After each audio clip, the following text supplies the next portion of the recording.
రాష్ట్ర రాజకీయాలు వేడెక్కుతున్నాయి. Formal discussion begin కాకముందు కృష్ణాంజలితో అదే చెప్తున్నాను. హైదరాబాద్లో రాజకీయాల వేడి తగ్గింది, వాతావరణం వేడి కూడా తగ్గింది, వర్షం పడుతుంది. కానీ ఆంధ్రప్రదేశ్లో ఇంకా వేడి తగ్గినట్లు లేదు. ఆ వేడి ఢిల్లీ దాకా వెళ్ళింది. ఎన్నికల సంఘం, కేంద్ర ఎన్నికల సంఘం రాష్ట్ర డీజీపీని, చీఫ్ సెక్రటరీని మందలించడానికి పిలిపించింది. ఈ మధ్యకాలంలో చూడనంత స్థాయిలో రాష్ట్రంలో ఎన్నికల అనంతరం హింస మరలా మొదలైంది. ఈ అంశం పైన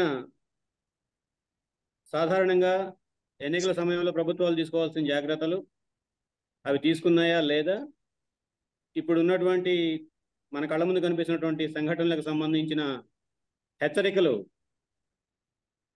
ప్రభుత్వాలు గమనించాయా లేదా, ఎన్నికల సంఘం కూడా పరిస్థితి గమనించిందా లేదా. గతంలో మనందరూ తెలుసు, ఒక వారం రోజుల ముందుగానే సెన్సిటివ్ నియోజకవర్గాలు, సెన్సిటివ్ పోలింగ్ బూత్లు అని చెప్పి ఒక జాబితా విడుదల చేసి ఆయా గ్రామాలకి ఎక్కువ మంది పోలీసుల్ని పురమాయించడం, బెటాలియన్స్ని పంపడం, ముందుగానే 2-3 రౌండ్లు ఊళ్ళల్లో మార్చ్ ఫాస్ట్ చేయటం, ఇటువంటివి చేసేవాళ్ళు. ఈ మధ్యకాలంలో అది క్రమంగా తగ్గింది. సో అటువంటి అమరుపాటు కూడా తాజాగా జరుగుతున్నటువంటి, రాష్ట్రంలో జరుగుతున్నటువంటి ఎన్నికల అనంతర హింసకి కారణమా? ఇటువంటి అంశాలపైన మాట్లాడటానికి మనతో ఈరోజు సీనియర్ జర్నలిస్ట్ కృష్ణాంజలి గారు, తెలుగుదేశం నాయకులు తుపాసి శ్రీనివాస్ గారు, సిపిఐ నాయకులు బాలకాశి గారు, అట్లాగే గుంటూరు నుంచి ప్రముఖ ఆడిటరు, సామాజిక విశ్లేషకులు పివి మల్లికార్జున గారు. మల్లికార్జున గారు, మీ కెమెరా ఆన్ చేసుకోండి. కృష్ణాంజలి గారు, చంద్రమోహన్ గారు కనెక్ట్ అవుతున్నారు. ముందుగా చర్చ మీతో ప్రారంభిద్దాం. గత సుమారు 2 దశాబ్దాలుగా మీరు జర్నలిస్ట్గా ఈ వృత్తిలో ఉన్నారు. గత 10 ఏళ్లుగా విశ్లేషకుడిగా, రాజకీయ విశ్లేషకుడిగా కూడా ఉన్నారు. ఏమిటి ప్రత్యేకమైనటువంటి లక్షణాలు ఇప్పుడు కనిపిస్తున్న మాట వాస్తవమా? మీ అభిప్రాయం ఏంటి? వీరయ్య గారు నమస్తే. ప్యానెల్లో ఉన్నటువంటి మెంబర్స్ అందరికి కూడా నమస్కారం. ఆ మాట వినపడుతుంది కదండి? Yes yes yes. ఇప్పుడు జరుగుతున్నటువంటి ఆంధ్రప్రదేశ్ ఎన్నికలు, ఎన్నికల అనంతర పరిణామాలు, ఈ అంశాన్ని ఒకసారి గమనిస్తే 2024 ఎన్నికల్లో ఆంధ్రప్రదేశ్ ఎన్నికలు చాలా ప్రశాంతంగా జరిగాయి అనడంలో ఎటువంటి సందేహం లేదు. ఎందుకు అంటే ఒక్క పోలింగ్ బూత్ లో కూడా రీపోలింగ్ జరగాల్సినటువంటి అవసరం లేదు. ఆ విధంగా లేకుండా పోలింగ్ బూత్లు క్యాప్చర్ చేయటం కానీ, గందరగోళం చేయటం కానీ ఇవన్నీ ఏమీ లేకుండా రాష్ట్రం అంతా కూడా 26 కొత్త జిల్లాల్లో చాలా ప్రశాంతంగా ఎన్నికలు జరిగాయి. ఇది ఒక రకంగా ఆంధ్రప్రదేశ్కి మంచి పేరు తెచ్చేటువంటి అంశమే, దాంట్లో ఎటువంటి సందేహం లేదు. ఈ క్రెడిట్ ఖచ్చితంగా పోలీస్ శాఖకే దక్కుతుంది. అదేవిధంగా ఎన్నికల కమిషన్ కూడా ఆ ముందు జాగ్రత్తలు తీసుకున్నది. ఇందాక మీరు అన్నట్లుగా సమస్యాత్మక పోలింగ్ కేంద్రాలు ఏంటి, అక్కడ జరిగేటువంటి ఘర్షణలు ఏంటి, అక్కడ కొత్తగా అదనపు పోలీసు బలగాలను ఏమైనా మోహరించాలా, పోలీసు కొత్త స్పెషల్ ఆఫీసర్స్ని ఏమైనా వేయాలా అనేటువంటి దాని మీద చాలా జాగ్రత్తలు తీసుకుంది. అందుకు అనుగుణంగానే ఏ ఘర్షణలు జరగలేదు. మరి పోలింగ్ అయిపోతుంది అనుకునేటువంటి సమయంలో సాయంత్రానికల్లా కూడా 6 గంటలకు పోలింగ్ ముగుస్తుంది. 5 గంటల నుంచే పల్నాడులో ఘర్షణలు మొదలయ్యాయి. ఆ తర్వాత సాయంత్రానికి రాయలసీమలో కొన్ని ఘర్షణలు జరిగాయి. తాడిపత్రి కానివ్వండి, అదేవిధంగా చంద్రగిరి కానివ్వండి, ఇలాంటి కొన్ని ఘర్షణలు జరిగాయి. ఆ ఘర్షణలు ఇంకా రోజు రోజుకు పెరుగుతున్నాయి. అయితే మరి ఈ విధంగా పోలింగ్ అంతా ప్రశాంతంగా జరిగేటువంటి విధంగా, ఏ విధంగా రిగ్గింగ్, పోలింగ్ బూత్ల క్యాప్చరింగ్, గందరగోళం లేకుండా ఇంత ప్రశాంతంగా జరిగేటువంటి విధంగా జాగ్రత్తలు తీసుకున్నటువంటి పోలీసులు పోలింగ్ అనంతరం జరిగేటువంటి ఈ ఘర్షణల విషయంలో ఎందుకు జాగ్రత్తలు తీసుకోలేకపోయారు, దీనికి కారణం ఏంటి అనేటువంటిది మనం ఒక రకంగా పోలీస్ శాఖని ఇంత ప్రశాంతంగా పోలింగ్ జరగటానికి పోలీస్ శాఖకి, ఎలక్షన్ కమిషన్కి మనం ఖచ్చితంగా అభినందనలు తెలియజేయాలి. అదేవిధంగా పోలింగ్ అనంతరం జరుగుతున్నటువంటి ఘర్షణలన్నిటికీ ప్రధానమైనటువంటి కారణం మాత్రం పోలీసులే, దాంట్లో ఎటువంటి సందేహం. ఎందుకు అనంటే మనం పోలింగ్ వరకు అంతా ఇవన్నీ సక్రంగా జరిగితే సరిపోతుంది అనుకుంటే ఆ తర్వాత జరిగేటువంటి ఘర్షణలు, ఆ ఘర్షణ వాతావరణము, ఎలాంటి పరిస్థితులు ఉన్నాయి, ఇవన్నీ అంచనా వేయటము, ఆ సమాచార సేకరణ, ముందస్తు జాగ్రత్తలు, ముందస్తు చర్యలు తీసుకోవటంలో పోలీసు శాఖ విఫలం. ఎలక్షన్ కమిషన్ అయితే స్పష్టంగా ఒక జాగ్రత్తలు తీసుకుంది. ఎందుకంటే ఎక్కడెక్కడ గొడవలు జరిగితే అక్కడ స్పెషల్ ఆఫీసర్స్, అదనపు బలగాలను కూడా పంపించారు. దాంట్లో వాళ్ళు జాగ్రత్తలు తీసుకున్నారు. మరి ఎందుకు ఘర్షణలు జరిగాయి, కారణం ఏమిటి అని అంటే, ఇక్కడ కొంత పోలీసులకు సంబంధించినటువంటి వైఖరిలో వాళ్ళు ఏమైనా నిర్లక్ష్యంగా వ్యవహరించారా పోలింగ్ ముగిసిన తర్వాత, ఇంకేముంది అంతా ప్రశాంతంగా అయిపోయిందని. కానీ లేదు అని అంటే అక్కడ ఏమన్నా ఘర్షణలు జరిగేటువంటి దాంట్లో ఒక పార్టీకి ఒత్తాసు పలికేటువంటి విధంగా కొంతమంది పోలీసులు వ్యవహరించారా అనేటువంటి అనుమానాలు అయితే మాత్రం తలెత్తుతున్నాయి.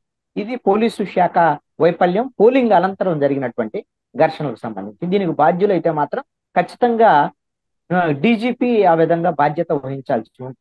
ఇప్పుడు ఆల్రెడీ ఎలక్షన్ కమిషన్ డీజీపీని పిలిచింది. అదేవిధంగా ప్రభుత్వ ప్రధాన కార్యదర్శి ఇద్దరిని కూడా ఎలక్షన్ కమిషన్ ఢిల్లీకి వచ్చింది. ప్రభుత్వం అని అంటే మన సిస్టంలో ఒక ఎన్నికలు జరిగేటువంటి క్రమంలో ఎలక్షన్ కమిషన్ పూర్తి స్థాయి అధికారాలు కలిగి ఉన్నప్పటికీ కూడా మనకు ఆపద్ధర్మం ప్రభుత్వం అయితే ఉంటుంది. అయితే ఆ ప్రభుత్వం నిర్ణయ అధికారాలు అయితే ఉండవు వాళ్ళకి. ఇప్పుడు పోలీస్ శాఖ రాష్ట్ర హోంశాఖ పరిధిలో ఉండదు. హోంశాఖ మంత్రి ఆదేశాల కోసం వాళ్ళు ఎదురు చూడరు. కాబట్టి రాజకీయ ప్రమేయం కానీ రాజకీయ ఒత్తిళ్లు కానీ ఉంటాయి అనుకోవటాల్సిన అవసరం లేదు. మరి అలాంటి పరిస్థితుల్లో ఇప్పుడు పోలీసులు ఎందుకు ఈ విధమైనటువంటి తాత్సార్యం చేశారంటే, ఇది ఒక రకమైనటువంటి నిర్లక్ష్యంగా, ఇది ఒక కొత్త ఎక్స్పీరియన్స్ పోలీసులకు. ఎందుకంటే అంత ప్రశాంతంగా జరిగిందంత పోలింగు తర్వాత కొట్టుకోవటం అనేది ఇది ఒక అక్కస్ అనమాట. ఎందుకు ఘర్షణలు జరిగాయి, నేను పల్నాడు ప్రాంతం గమనించాను కాబట్టి ఎప్పటి నుంచో ఎన్నికల పోలింగ్ సమయంలోనే దాదాపుగా పల్నాడులో బాంబు పేలకుండా పోలింగ్ జరుగుతున్నటువంటి సందర్భం ఉండదండి. ఎక్కడో చోట బాంబులు పేలుతాయి ఖచ్చితంగా. కానీ పోలింగ్ ముగిసేంత వరకు 6 గంటల వరకు కూడా బాంబులు పేలలేదు. ఆ తర్వాత పెట్రోల్ బాంబులు వేసుకున్నారు. ఆ తర్వాత బాంబులు దొరికినాయి, గందరగోళం ఉంది. ఇప్పుడు అక్కడ ఘర్షణ వాతావరణం, కొట్టుకుంటున్నారు, రకమైనటువంటి తీవ్రమైనటువంటి దాడులు జరుగుతున్నటువంటి పరిస్థితి. ఇది ఎందుకుంది అని అంటే, ఒక రకమైనటువంటిది ఆయా పార్టీలకి, రాజకీయ పార్టీలకు సంబంధించినటువంటి ప్రజాప్రతినిధులు ఎవరైతే ఇప్పుడు ఎన్నికల్లో నిలబడ్డటువంటి అభ్యర్థులు ఉన్నారో వాళ్ళకి ఒక రకమైనటువంటి స్పష్టత పోలింగ్ అవగానే వచ్చేస్తుంది. మనకి మీడియాలో ఉండేటువంటి వాళ్ళకి, బయట వాళ్ళకి ఎంతో కొంత అంచనా ఉంటుంది కానీ అంత స్పెసిఫిక్ గా ఈ పోలింగ్ బూత్ లో ఇన్ని ఓట్లు మనకి పోలయ్యాయి, ఇన్ని రావాల్సినవి రాలేదు, మన వాళ్ళు అవతలకి వేశారు, ఈ విధమైనటువంటి లెక్కలన్నీ అట్లా పోలింగ్ ముగుస్తున్నటువంటి వ్యవహారంలోనే వాళ్ళ అభ్యర్థులకైతే అట్లాంటి సమాచారం ముందే తెచ్చుకున్నటువంటి వ్యవస్థలు ఉన్నాయి. కాబట్టి వాళ్ళు ఎవరైతే ఓడిపోతామని భావించినటువంటి వాళ్ళు, ఆ కోపంతో ఉండేటువంటి వాళ్ళు, దాంతో కొంత ఘర్షణలకి ఏమన్నా తెగబడ్డారా, ఘర్షణలు ప్రోత్సహించారా అనేటువంటి అనుమానం అయితే కలుగుతుంది. ఇది ఒక అనుమానం. రెండవది ఏంటి అని అంటే, గెలుస్తామనేటువంటి ధీమా ఉన్నటువంటి వాళ్ళు కూడా, ఎలాగో పోలింగ్ అయిపోయింది, మనము వీళ్ళు మనకు వ్యతిరేకంగా చేశారని కొంతమంది మేనేమన్నా ఒక అక్కస్తో ఆ విధమైనటువంటి దాడులకి అభ్యర్థులు పురికొల్పారు. ఇది అభ్యర్థులు అనేటువంటి వాళ్ళ ప్రమేయం లేకుండా, వాళ్ళ ప్రోత్సాహం లేకుండా ఈ దాడులు జరగటం కానీ కొనసాగటానికి కానీ అవకాశం లేదు అనేటువంటిది నా అభిప్రాయం. అది ఏ పార్టీ అయినా కావచ్చు. నేను అన్ని పార్టీలకు సంబంధించినటువంటి వాళ్ళ గురించి మాట్లాడు, ఒక పార్టీ అని నేను చెప్పలేను. ఒక్కొక్క చోట ఒక్కొక్క పార్టీకి సంబంధించినటువంటి వాళ్ళు ఉండొచ్చు. మరి ఇప్పటికైనా సరే నేను ఒక ప్రతిపాదన ఏం చేస్తున్నా అంటే, ఈ చర్చ ద్వారాగా ప్రధానమైనటువంటి రాజకీయ పార్టీలు బాధ్యతగా వ్యవహరించాలి. ఎన్నికలు అయిపోయాయి, ఇప్పుడు గొడవలు పడినందువల్ల ఈవీఎంలో నిక్షిప్తమైనటువంటి ఆ తీర్పు అనేటువంటిది ఏ దాంట్లో మార్పు అనేది ఉండదు. 4వ తేదీన పెట్టెలు తెరిచిన తర్వాత ఎవరికి నోట్లు వస్తే తెలుస్తాయి. ఇప్పుడు కొట్టుకున్నందువల్ల, ఘర్షణలు పడ్డందువల్ల ప్రయోజనం లేదు. ఆయా రాజకీయ పార్టీలకు వచ్చేది కూడా ఏమి లేదు, చెడ్డ పేరు తప్ప. కాబట్టి ప్రధానమైనటువంటి అధికార ప్రతిపక్ష పార్టీలన్నీ కూడా ముందు ఆ పార్టీకి సంబంధించినటువంటి అధ్యక్షులు, కీలకమైనటువంటి నేతలు ఒక స్పష్టమైనటువంటి ప్రకటన చెయ్యాలి. మీరు ఎట్టి పరిస్థితుల్లో కూడా ఈ విధమైనటువంటి ఘర్షణలకు మీరు వెళ్ళొద్దు, ఈ ఘర్షణల వల్ల నష్టం ఉంటుంది అనేటువంటి విషయాన్ని ఘర్షణలకు వెళ్లకుండా మీరు జాగ్రత్తలు తీసుకోండి, ఎట్టి పరిస్థితుల్లో మన పార్టీకి సంబంధించినటువంటి వాళ్ళు ఈ ఘర్షణలకు వెళ్ళొద్దని ఆయా పార్టీలకు సంబంధించినటువంటి కీలకమైనటువంటి నేతలందరూ కూడా ఒక స్పష్టమైనటువంటి ప్రకటన చేయాలనేది నాకు సూచన. అదే విధంగా అందరూ 175 అసెంబ్లీ నియోజకవర్గాలు, అదే విధంగా 25 పార్లమెంట్, మిగతా చోట్ల చాలా చోట్ల ఘర్షణలు లేవు. కొద్ది ప్రాంతాల్లోనే ఈ సమస్యాత్మక ప్రాంతాలు ఎక్కడైతే ఉన్నాయో ఆ పోలింగ్ బూతులు అవన్నీ తర్వాత, ఇప్పుడు పోలింగ్ అయిపోయిన తర్వాత ఘర్షణలు జరుగుతున్నటువంటి పరిస్థితి. కనీసము ఆ ఘర్షణలు జరిగే నియోజకవర్గాలకు సంబంధించినటువంటి అభ్యర్థులు, అన్ని పార్టీల అభ్యర్థులు, మీరు ఈ విధమైనటువంటి ప్రతిపాదన చెయ్యండి, ప్రజలకి ఆ విధమైనటువంటి పిలుపు ఇవ్వండి, శాంతియుత వాతావరణానికి సహకరించాలి అనేటువంటిది మనం డిబేట్ ద్వారా వాళ్ళకి తెలియజెప్తే మంచిది అనేటువంటిది నా అభిప్రాయం. నేను ఒక సూచన చేస్తున్నాను. ఈ రోజున ఘర్షణలకి కొట్లాటకు వెళ్ళేటువంటి రాజకీయ పార్టీలకు సంబంధించినటువంటి కార్యకర్తలు, కింది స్థాయి నాయకులందరికీ కూడా ఒక సూచన చేస్తున్నాను. అదేమిటి అంటే, మీరు రేపొద్దున ఫలితాలు వచ్చిన తర్వాత మీరు ఏ పార్టీ కోసం అయితే పనిచేశారో, ఎవరి కోసం అయితే పనిచేశారో ఆ నాయకుడు ఓడినా గెలిచినా ఆ పార్టీలోనే ఉంటాడు అనేటువంటిది గ్యారంటీ లేదు. వాళ్ళ అవసరాల కోసం వాళ్ళు పార్టీలు మారతారు, ఆ విధమైనటువంటి పార్టీలు మారతారు. రాజకీయ నాయకులు, పెద్ద నేతలందరూ కూడా కలిసే ఉండేటువంటి అవకాశాలు ఉన్నాయి. అనేకమైనటువంటి పరిస్థితులు మనం చూస్తున్నాం. మొన్న జరిగినటువంటి తెలంగాణ ఎన్నికల్లో బీఆర్ఎస్ ను తిట్టినోళ్ళందరూ తర్వాత బీఆర్ఎస్ లో చేరినటువంటి పరిస్థితి, బీఆర్ఎస్ నుంచి కాంగ్రెస్ ను తిట్టిన వాళ్ళందరూ కూడా కాంగ్రెస్ అధికారంలోకి వచ్చిన కాంగ్రెస్ లోకి వచ్చినటువంటి పరిస్థితులు ఇలాంటివన్నీ మనం చూస్తున్నాం. కాబట్టి మీరు ఆ నాయకుల కోసం మీ జీవితాలను పాడు చేసుకోవద్దు, మీ కుటుంబాలను పాడు చేసుకోవద్దు అనేది నా యొక్క కార్యకర్తలకి, నాయకులకి నా సూచన.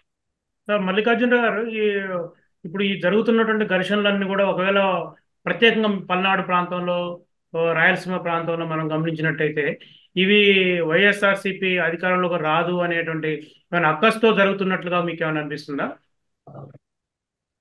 అందరికీ నమస్కారం అండి. సహజంగా ఎక్కడైనా దాడులు జరుగుతున్నాయి అని అంటే ఏదన్నా నిర్వేదంలోనో, నిరాశతోనో, నిస్పృహలతోటో అనుకున్నది సాధించలేకపోతున్నాం అన్నటువంటి అక్కస్తోటే సహజంగా జరుగుతాయి ఎక్కడైనా దాడులు అనేవి. ఇప్పుడు జరుగుతున్నటువంటి నియోజకవర్గాలను చూస్తే అక్కడేమో వైఎస్ఆర్సీపీ పార్టీ అధికారంలోకి రావట్లేదు అని అనుకోవడానికి ఏం లేదు. నా వాయిస్ వినపడుతుందండి? వినిపిస్తుంది, చెప్పండి. వినిపిస్తుంది సార్, వినిపిస్తుంది. అది రావట్లేదు అనుకోవడానికి ఏం లేదు. ఇప్పుడు ప్రధానంగా జరుగుతుంది మన జిల్లా వరకు చూసినట్టయితే పల్నాడు ప్రాంతంలో మాచర్లలో వైఎస్ఆర్సీపీ పార్టీ కానివ్వండి లేదా తెలుగుదేశం పార్టీ కానీ మంచి టఫ్ ఫైట్ ఉంది అక్కడ. ఏమీ ఏకపక్షమైనటువంటి ఎన్నికే కాదు అక్కడ. అట్లాగే నర్సరావుపేటలో కూడా ఏకపక్షమైనటువంటి ఎన్నికే కాదు.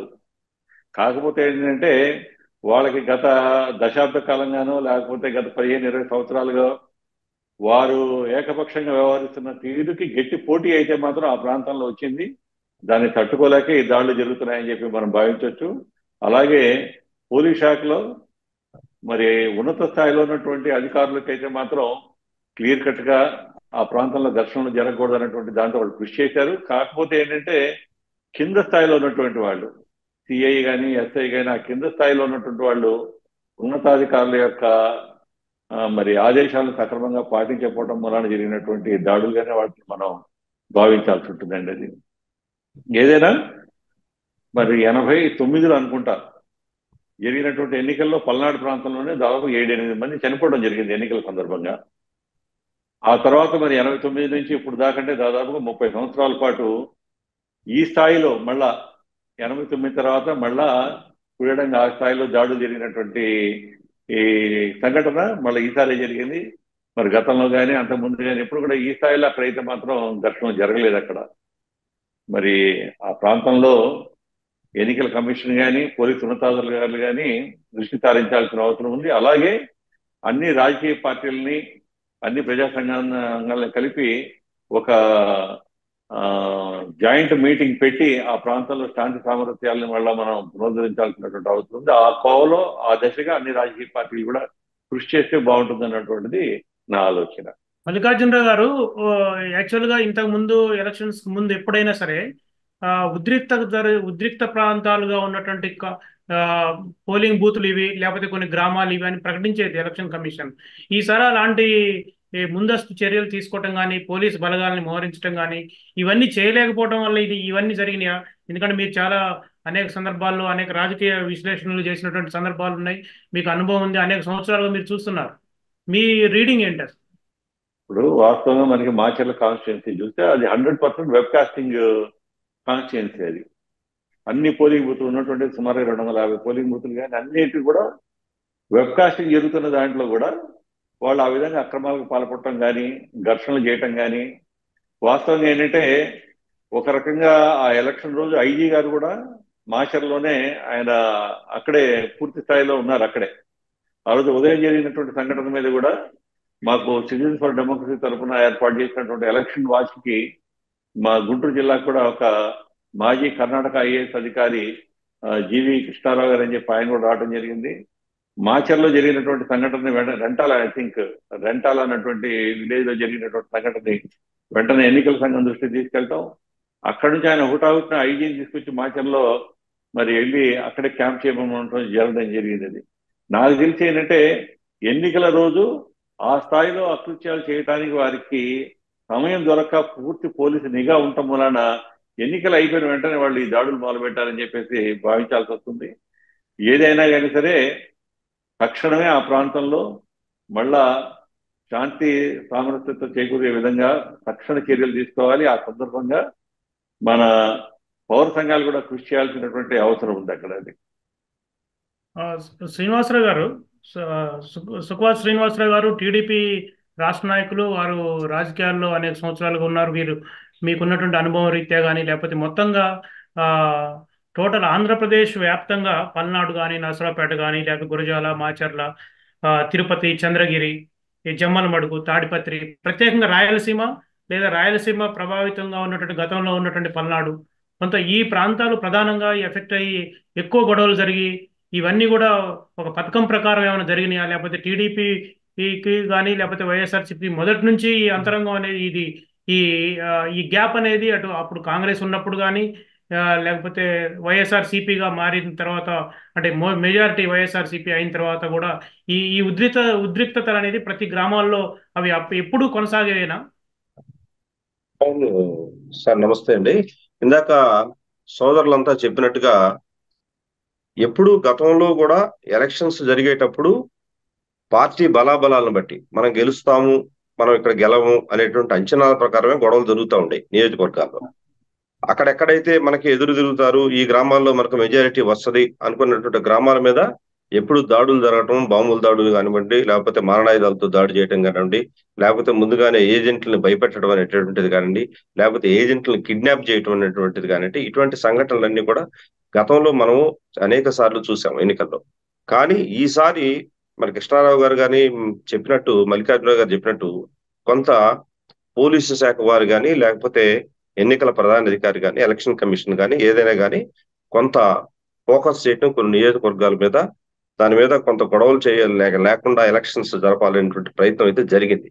కానీ ఇక్కడ ఏం జరిగిందంటే, ఏదైతే ఈ యొక్క వైఎస్ఆర్సీపీ పార్టీలో ఉన్నటువంటి ఏ దౌర్జన్యాలు చేసేటటువంటి, దురాక్రమణలు చేసినటువంటి ఎమ్మెల్యేలు కొంతమంది ఎవరైతే ఉన్నారో వాళ్ళందరూ కూడా ముందుగా పథకం ప్రకారమే ఎక్కడైతే ఈ నియోజకవర్గాల్లో మనకి గట్టి పోటీ వస్తుంది, ఎన్నడూ లేనటువంటి ఏకఛత్రాధిపత్యంగా ఉన్నటువంటి నియోజకవర్గాల్లో ఈ రోజునటువంటి బలమైనటువంటి పోటీ తయారైంది, మనం గెలుస్తామా గెలమా ఇక్కడ అనేటువంటి అన్న అనుమానాలు వాళ్ళలో రేకెత్తినాయి. దాంతో వాళ్ళు ఏం చేశారంటే పక్క రాష్ట్రాల నుంచి అనేక మంది గూండాలని తీసుకొచ్చి అనేకమైనటువంటి గ్రామాల్లో వాళ్ళు ఉంచడం జరిగింది. అయితే ఆ గ్రామాల్లో ఆ రోజునే వాళ్ళు గొడవలు చేయాలనేటువంటి వాళ్ళ పథకం ఉంది.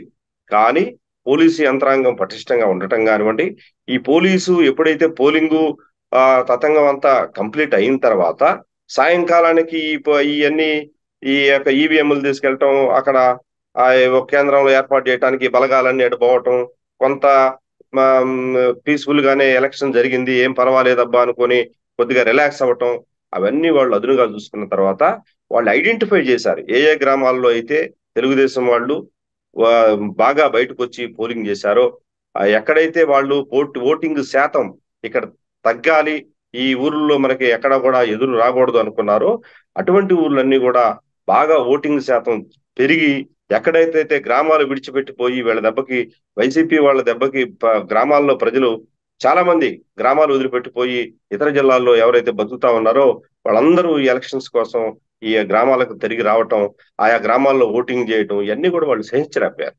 సహించలేకపోవటంతో వాళ్ళు ఏం చేశారంటే అదును కాచి ఆ మరుసటి రోజు నుంచి విధ్వంసాన్ని సృష్టించాలని చెప్పేసి అదంతా ముందేసుకున్న పన్నాగమే. ఆ పన్నాగం ఆ రోజునైతే పారలేదు, కానీ ఆ మరుసటి రోజు ఏదైతే ఉందో ఆ రోజు రాత్రి నుంచే వాళ్ళు దాడులు చేయడానికి ప్రారంభించారు. అనేకమైన క్రూరమైనటువంటి దాడులు చేశారు. వందల మంది ఊర్ల మీద పడేసి కత్తులు మారణాయుధాలు తీసుకొనేసి, ఏరా నా కొడకలారా మీరు మాకు ఓట్లు వేయకుండా మీ ఇష్టం వచ్చినట్టు ప్రవర్తిస్తారా అని చెప్పేసి బూతులు తిడతా, ఏది ఎంపీగా చేసినటువంటి ప్రజాప్రతినిధులు, ఎంపీగా పోటీ చేసినటువంటి కానీ ఎమ్మెల్యేగా పోటీ చేసినటువంటి వారు కానీ ఎవరైనా కానీ గ్రామాల్లో కొన్ని వందల మంది గుండాలను తీసుకొని ఈ రోజున గ్రామాల మీద పడి అఘాయిత్యాలు చేస్తా ఉన్నారు. శ్రీనివాసరావు గారు, ప్రత్యేకంగా ఇటు మనం గుంటూరు జిల్లాలో, పాత గుంటూరు జిల్లాలో అంటే మాచర్ల, ఇది రెంటాల గ్రామం అనుకుంటా, మీరు చెప్పినట్టుగా ఊరు మీద పడి పూర్తిగా దాడి చేసి జరిగినట్టు, ఒక మారణాయుధాలతోని ముందస్తు ప్రిపేర్ చేసుకొని ఇవన్నీ జరిగినాయి అంటారా మీరు? 100% అండి, అది ముందే జరిగింది. అది రెంటాలే కదా ఊరు మీద మొత్తం దాడి జరిగింది. రెంటచింతల మండలం కానివ్వండి, లేకపోతే కారంపూడి కానివ్వండి, గ్రామాల్లో వాళ్ళు ఎక్కడైతే వాళ్ళు విధ్వంసం, కొత్త గణేశన్పాడు కానివ్వండి, ఇవంతా ఎక్కడైతే వాళ్ళు విధ్వంసం చేయాలనుకున్నారు, ఇంకా చాలా గ్రామాలు ఉన్నాయి. ప్రతి గ్రామంలో ఇప్పటికీ కూడా పోలీసు పికెట్లు ఉన్నాయి. అక్కడ యుద్ధ వాతావరణం నెలకొని ఉంది. ఎప్పుడు ఏం జరుగుతుందో, ఏ గ్రామంలో ఎప్పుడు ఏ బాంబు బెల్తుందో అన్నటువంటి ప్రజలు ప్రాణభయంతో అల్లాడిపోతా ఉన్నారు. కాబట్టి ఇప్పుడంతా 144 సెక్షన్ లో ఉంది పల్నాడు జిల్లా అంతా కూడా. అసలు ఒక్క పల్నాడే కాదు, గుంటూరు పశ్చిమ నియోజకవర్గం లాంటి నగరాల్లో కూడా విడుదల రజనీ లాంటి మంత్రి ఒక 500 మంది గూండాలను తీసుకొని ఎలక్షన్ చేసింది. 500 మంది బ్లేడ్ బ్యాచ్ని కానీ గూండాలను కానీ తీసుకొచ్చి వాళ్ళు ఎక్కడికక్కడ ఎక్కడైతే పోలింగ్ శాతం పెరిగిద్ది అనుకున్నారో ఆ పోలింగ్ శాతాన్ని తగ్గించడానికి ఆయా బూతుల దగ్గర దుర్మార్గం చేయటం, అలజడి సృష్టించడం, తద్వారా ప్రజలు బయటికి రాకుండా ఉండాలి, ఓటింగ్ శాతం తగ్గాలి అనేటువంటి దుర్బుద్ధితో కుట్రతో చేసినటువంటి ప్రయత్నాలు కూడా ప్రజలు తిప్పికొట్టడం కూడా చాలా మీడియాలో. అలా తెనాల్లో అన్నాబత్తిన శివకుమారు మీరు పబ్లిక్ గా చూశారు, పోలింగ్ బూత్ లో అతని మీద చేయి చేసుకుంటాం, అతను మళ్ళా తిరిగి చేయి చేసుకుంటాం. అలాగే నిన్న గుంటూరు పశ్చిమ నియోజకవర్గంలో మద్దాల గిరిధర్ బూత్ దగ్గరికి వస్తే మహిళలంతా కూడా ఎమ్మడబడి నువ్వు ఎందుకు వచ్చావు, వెళ్ళిపోవాలి ఇక్కడి నుంచి అని చెప్పి తరిమి కొట్టినటువంటి సంఘటన చూసాం. కాసు మహేష్ రెడ్డి గారు గ్రామంలో పరిగెత్తుకుంటా పారిపోయి మహేష్ రెడ్డి గారు కానీ అక్కడ పార్లమెంట్ అభ్యర్థి కానీ పరిగెత్తుకొని పారిపోవటం చూసాం. నిన్న అలాగే తిక్కారెడ్డి గారిని చూడండి, తాడిపత్రిలో ఏం చేశారు, తాడిపత్రిలో తిక్కారెడ్డి కూడా పారిపోయారు. ఈ విధంగా ప్రతి గ్రామంలో కూడా ప్రజల తిరుగుబాటు, ఎప్పుడైతే వీళ్ళు దౌర్జన్యకాండ పెరిగిపోయి గ్రామాల మీద దాడులు చేయటం, ఎవరైతే తెలుగుదేశం పార్టీకి అనుకూలంగా చేశారనేటువంటి ఒక నిర్ణయానికి వచ్చారో ఆయా గ్రామాల మీద క్రూరమైనటువంటి దాడు, వాళ్ళు ఎవరిని వదిలిపెట్టేటువంటి పరిస్థితి లేదు. నేను 4 గంటల్లో చూశారు కదా కారు ఎంత క్లియర్ గా ఆ అమ్మాయి బాడీ గార్డ్ ని వాడిని ఎలా కొట్టుకుంటా వెళ్ళిపోయిందో, తర్వాత గొడ్డలతో దాడి చేయటం. ఆ గ్రామంలో మీకు పల్నాడులో కూడా అమ్మాయిని గొడ్డలతో ఏజెంట్ గా కూర్చున్నాయి, ఎప్పుడు కూర్చోరు కదా ఆ బూత్ లో ఏజెంట్ గా ఎందుకు కూర్చున్నావు అని చెప్పేసి అక్కడ దాడి చేయటం. మీకు సత్తెనపల్లిలో కన్నా లక్ష్మీనారాయణ మీద దాడులు జరిగినాయి. ఎలక్షన్ బిఫోర్ కూడా జరిగినాయి దాడులు. ఎలక్షన్ బిఫోర్ కూడా చాలా మరి పర్యటనలు జరిగేటప్పుడు, ఈ ప్రచారం జరిగేటప్పుడు చాలా గ్రామాల్లో కూడా దాడులు జరిగినాయి. శ్రీనివాసరావు గారు, ఇప్పుడు ఈ పక్క రాష్ట్రాల నుంచి గుండాలు తీసుకొచ్చారు, విడుదల రజనీ గారు కానీ ఇలాంటివి అని చెప్పారు. టీడీపీ వాళ్ళు ఎక్కడి నుంచి తీసుకురాలేదా, లేకపోతే టీడీపీ కూడా దాదాపు పెద్ద ఎత్తున ఇతర రాష్ట్రాల నుంచి ఓటర్లు పెద్ద సంఖ్యలో ఎప్పుడు లేనంత విధంగా కసితోని వచ్చి ఓటేసినట్టుగా అది కూడా ఒకటి జరుగుతుంది? అంటే అన్ని 2 పార్టీలు సమీకరించినాయి అంటారా? లేదు సార్, ఓటర్లు స్వచ్ఛందంగా రావటం వేరు, గూండాలను తరలించడం వేరు. మీకు పోలీసు యంత్రాంగం ఎక్కడికెక్కడ వాళ్ళందరినీ చూసి వాళ్ళ వెంటబడి పోలీసు శాఖ అప్రమత్తమైంది. పోలీసు శాఖ బ్రహ్మాండంగా పనిచేసింది. పనిచేయబట్టే ఆ రోజున మీకు పోలింగ్ సరళి, ఆ రోజున ఏదైతే పోలింగ్ ఎన్నికలు జరుగుతా ఉన్నాయో ఆ రోజే గొడవలు జరగాలి. పోలీసు శాఖ అప్రమత్తంగా పనిచేయబట్టే ఆ గూండాలు ఎవరైతే ఉన్నారో మేమంతా కూడా అక్కడి నుంచి చూసి, ఇక్కడంతా కూడా చాలా మంది 30 మంది 40 మంది పలానా బూత్ దగ్గర వాళ్ళు అవుటర్స్ ఉన్నారు, వాళ్ళు దుర్మార్గం చేయబోతా ఉన్నారని మనం కూడా పోలీసు శాఖ ఎప్పటికప్పుడు మేము ఒక మెసేజ్ ఇవ్వటం, దాని ద్వారా వాళ్ళు రావటం, అందరినీ చెదరగొట్టడం, అట్లాంటి సంఘటనలు చాలా జరిగినాయి. అంటే ఎప్పుడు పార్టీ పరంగా మేము కూడా అప్రమత్తమై ఉన్నాము. ఎక్కడెక్కడి నుంచి ఏమేం జరుగుతా ఉంది అనేటటువంటి పోలీస్ శాఖ ఎప్పటికప్పుడు ఇన్ఫర్మేషన్ ఇస్తా ఉన్నాం. ఎప్పుడు కూడా తెలుగుదేశం పార్టీకి దౌర్జన్యాలు, మీకు తెలుసు చంద్రబాబు నాయుడు గారి మనస్తత్వం ఏంటంటే, ఎప్పుడైనా ఆయన అధికారంలోకి వచ్చినప్పుడు రౌడీలను కానీ గూండాలు కానీ ఉమ్మడి రాష్ట్రంలో అంటే కానీ లేకపోతే రిటాలియేషన్ విషయంలో మీరు కూడా గట్టిగానే తిరుగుబాటు చేశారు కదా చాలా గ్రామాల్లో ఇప్పుడు తిరుగుబాటు ఈ ప్రజలు సంవత్సరం. చేశారు, మేం కాదు చేసింది. గ్రామాల్లో మీరు ఇప్పుడు జరిగినవి అన్ని కూడా నేను చెప్తుంది ఏంటంటే, నిన్న గుంటూరు టౌన్ ఒకటి, అవి కాకుండా ఇప్పుడు జరిగినవి అన్ని కూడా మాచర్ల గాని, గురజాల గాని, నర్సరావుపేట గాని, తాడిపత్రి గాని, ఆళ్లగడ్డ గాని, తిరుపతి గాని, లేకపోతే తెనాలి గాని, పెనమలూరు గాని, శ్రీకాళహస్తి గాని, డోను గాని, లేకపోతే చిత్తూరు జిల్లాలో పలమనేరు నియోజకవర్గంలో ఒక ఆ అమ్మాయిని అక్కడ కాళహస్తిలో గర్భిణీ స్త్రీని నిన్న కాలు పెట్టి తన్నారు, చూశారు కదా మీరు. ఇటువంటి ఘోరమైనటువంటి సంఘటనలు ప్రజల్లో ఏమైందంటే తిరుగుబాటు, మీరు ప్రజల్లో వచ్చినటువంటి తిరుగుబాటు, గ్రామాల మీద మీరు బయట ఊరు నుంచి గుండాలను తీసుకెళ్లి పెత్తనం చేయాలంటే కుదరదు. బయట నుంచి మీరు గుండాలను తీసుకెళ్లి ఒక గ్రామం మీద మీరు దాడి చేయాలనుకున్నప్పుడు ఖచ్చితంగా ఆ గ్రామాల ప్రజలు తిరగబడతారు. ఆయా గ్రామాల్లో ఎవరూ లేరు, అసలు యాక్చువల్ గా ఇది ఊహించినటువంటి సంఘటనలు. వాళ్ళు వచ్చి దాడి చేస్తారు గ్రామాల మీద పడి అనేటటువంటిది ఎవరు కూడా ఊహించరా. ఎలక్షన్ పీస్ఫుల్ గా జరిగిపోయింది, ఎక్కడ గొడవలు లేవు, ఈవీఎంస్ అన్ని స్ట్రాంగ్ రూమ్ కి వెళ్ళిపోయినాయి, ఇంకేముంటాయి అనుకున్న సందర్భంలో ఇది జరిగినటువంటి విషయం. అయితే శ్రీనివాసరావు గారు, మీరు ఇప్పుడు కృష్ణాంజనేయులు గారు చెప్పినట్టుగా అంటే ప్రధాన ప్రతిపక్షంగా మీరు చొరవ చేసి ఈ శాంతి ర్యాలీలు కానీ లేకపోతే ఇలాంటి ఎందుకు చొరవ చేయకూడదు ఇప్పుడు? అంటే యాక్చువల్ గా ఎలక్షన్ అయిపోయింది సార్. ఇప్పుడు ఎలక్షన్ అయిపోయిన తర్వాత ఇప్పుడు శాంతి ర్యాలీలు చేయాలన్నా కూడా పోలీసు లేకపోతే అన్ని అంటే రాజకీయ పార్టీలు అన్ని కూడా ఎప్పుడు కూడా పోలీసు యంత్రాంగాన్ని, ఎలక్షన్ కమిషన్ కానీ వాళ్ళందరూ కూడా మొత్తం ఆల్ పార్టీస్ తో ఒక మీటింగ్ పెట్టి పీస్ ర్యాలీ. వాయిస్ పోయింది సార్ శ్రీనివాసరావు గారు, మీ వాయిస్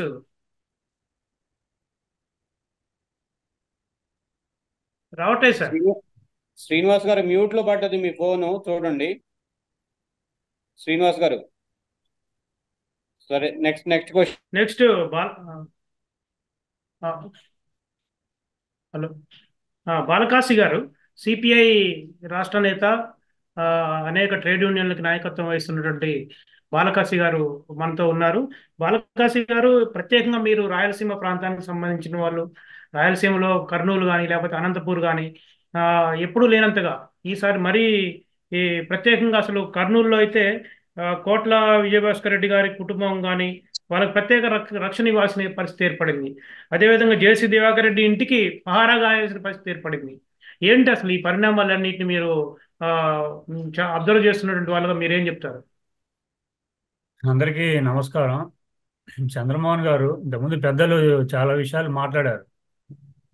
ఎన్నికల కంటే ముందు, ఎన్నికల తర్వాత జరుగుతున్నటువంటి హింసాత్మక సంఘటనలు, ఘర్షణలు ఇవన్నీ కూడా చెప్పి ఉన్నారు శ్రీనివాస్ గారు కూడా. వాస్తవంగా ఈరోజు చూసినట్లయితే గతంలో ఒక 15 సంవత్సరాలు 20 సంవత్సరాల క్రితం రాయలసీమ జిల్లాలో ఎలక్షన్స్ అంటే పెద్ద ఎత్తున హత్యలు, సామూహిక దాడులు, గృహ దహనాలు ఇవన్నీ కూడా జరిగేవి. గతంతో పోల్చినప్పుడు చూసినట్లయితే కొంత తగ్గిందనే చెప్పాలి.